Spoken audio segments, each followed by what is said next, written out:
All right, guys.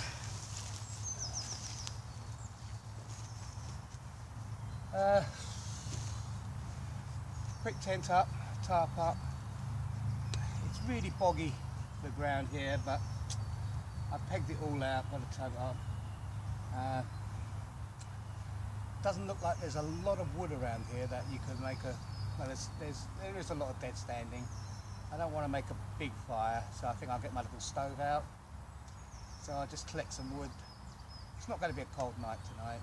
Wet maybe, but definitely not cold. Going to try and fix my hiking trolley. When I was crossing the brook, I don't know, I think I lost a nut. So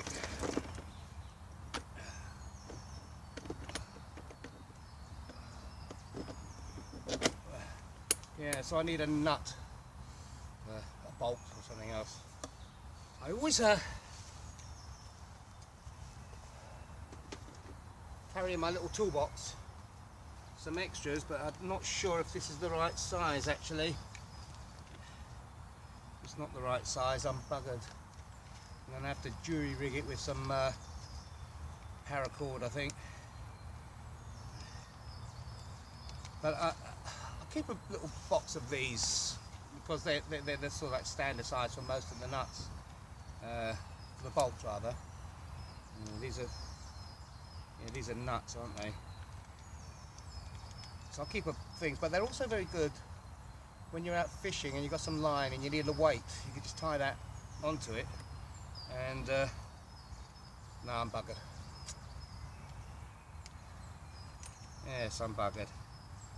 Just a little bit too small, won't catch. So I'm going to have to jury rig this, get some paracord out and tie it up. Yeah, but these little things are quite useful to have, especially if you've got this sort of equipment with you all the time. Because nuts and bolts always get lost. So just have to get a proper little toolbox for these, I think. So a little accessories box, bag. It's always useful to have these things hanging around. Anyway, like I said, it's starting to get a little bit dark. It was raining, it stopped raining. So, as I said, just got the tent up, got the tarp up. I'm going to get my little oven out, little stove out, collect a little bit of wood. Yeah. Just, oh, for God's sake, what's wrong? Trying to get that, there, got it back in. Yeah, so, let's try and jury rig this up. And, I don't know, I think I'm going to serve some pot noodles tonight, I think. Nothing fancy. I've got my thermos of coffee, so that'll keep me going for the evening. And I've got some coffee and other stuff in my kettle in my backpack here. For coffee in the morning. Problem is, oh, look at it, I'm covered in mud already. This is the Neanderthal. Roll on the summer, okay? When the sun comes out, everything dries out, it'll be so good, you know, perfect. I suppose I could jury rig a nice little platform or something else to put your feet on. But at least if it does rain in the night, I'm not going to get that wet. So, yeah. I'm going to walk around these woods, they're very nice. If you like. Seeing as how I'm pretty much settled already, take a look around with me.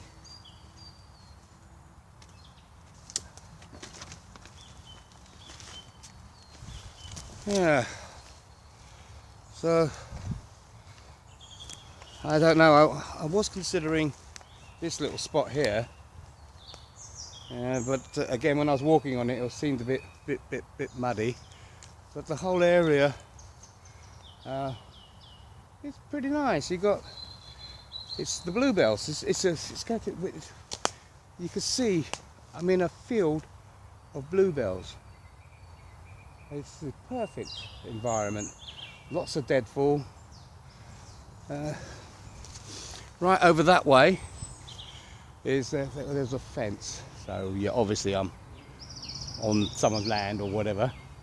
There's a brook, and then I had to climb over, but I climbed into the middle of the woods, and it's beautiful here. I don't know if you can hear it, but you can listen to the bird song.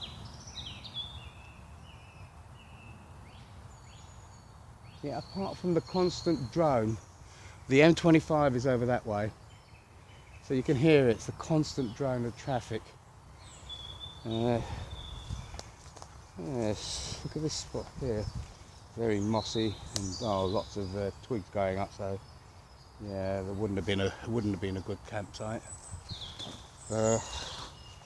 Some brambles, but there's lots of new sprouts coming up, which is great. So I don't want to really sort of like traipse around. Oh, look, a nice fallen tree here. Actually, this spot here looks a little bit drier.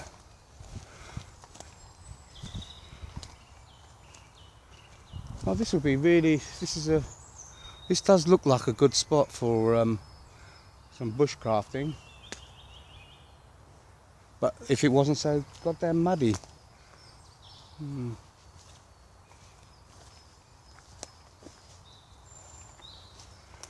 Oh, look. There's some more covered. The only trouble is with holly. It does provide some shelter. As you can see, it's all nice and dry underneath these areas here. The problem is that, if you get caught in them, you get pricklies, and it's horrible. See this area here? You could, if you just cleared some of it away, because you can see it's a lot drier down there. So it's obviously given some shelter. You've got two leaning logs there. You could improvise a shelter area here with natural coverage. Right.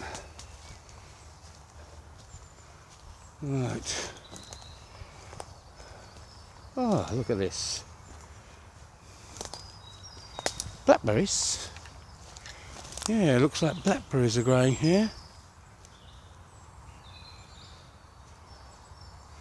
Ah, I see pathways. Are they pathways? Yes, they are pathways. Ah, well, I know. Oh, look at this. Someone obviously people have been copicing around here. Oh, it's so boggy, this area. The flowers are coming up. Yes, pansies, aren't they? Or, no, I don't think they're pansies. Bluebells, definitely. Some sort of reeds. Oh yes, definitely they've been copicing around here. Long time ago by the looks of it. Oh, it's a very musky smell. Yes, you'll see here, very boggy. There's obviously a natural flow runoff somewhere. Oh, look. Lots of wood. It's all a bit wet though. Summertime, that will dry out. Again, more boggy areas here. Starting to slope upwards now, so yeah, I think where I am at the moment is probably a lot better. Come to think of it, where am I now? That way, I think. Oh, look. What's this? You see that? Oh, that would be ideal when you do your shelter bit, you know, to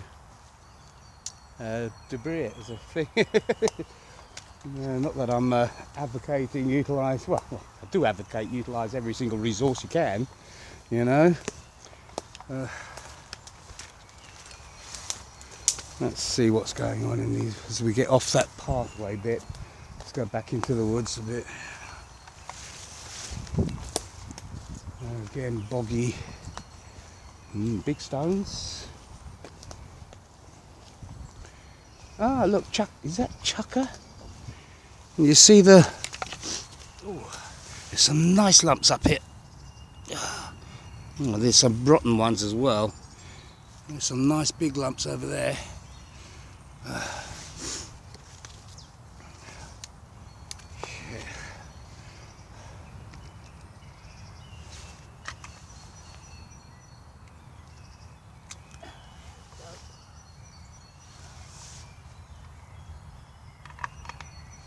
Right, and there's a nice little lump here. I'll keep that, dry it out. See, there's loads more of it here. And again, you can see how sodden and waterlogged this land is. Yeah, I've got there's literally dozens of them. But the good thing is, and I didn't bring it, again, I didn't bring my water filter. So yeah, I could have tried this out, you know. Use my life straw or water filter and tried it out and see if it's good. So of course I've got my little stove, so I could do a bit of a, you know, once it's filtered, you can always boil it up and make it safe.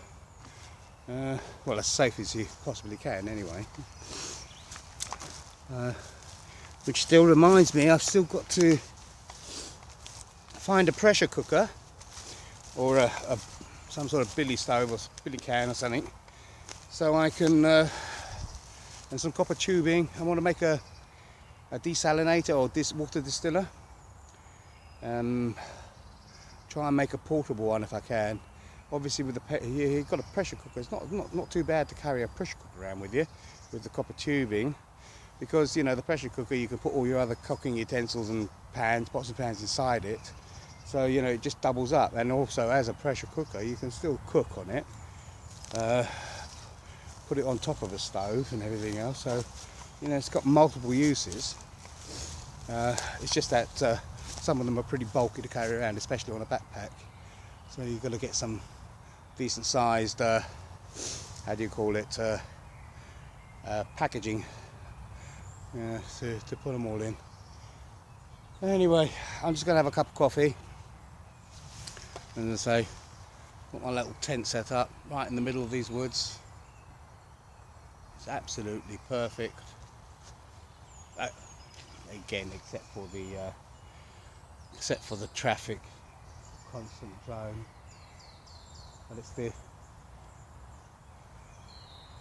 the birds, and it is relaxing.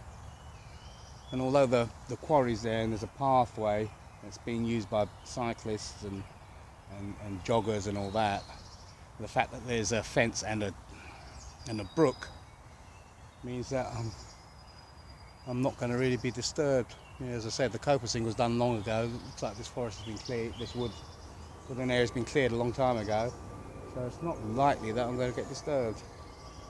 Might be a good spot in the future. So Louis, I'll send you the location to this later on, and could be a good place for a base camp. But I'm going to camp out here tonight. I'm going to check out some more farms towards Bletchingley Way and everything else, see if I can get actual permission from some people, and we'll work from there. Okay guys, catch you later.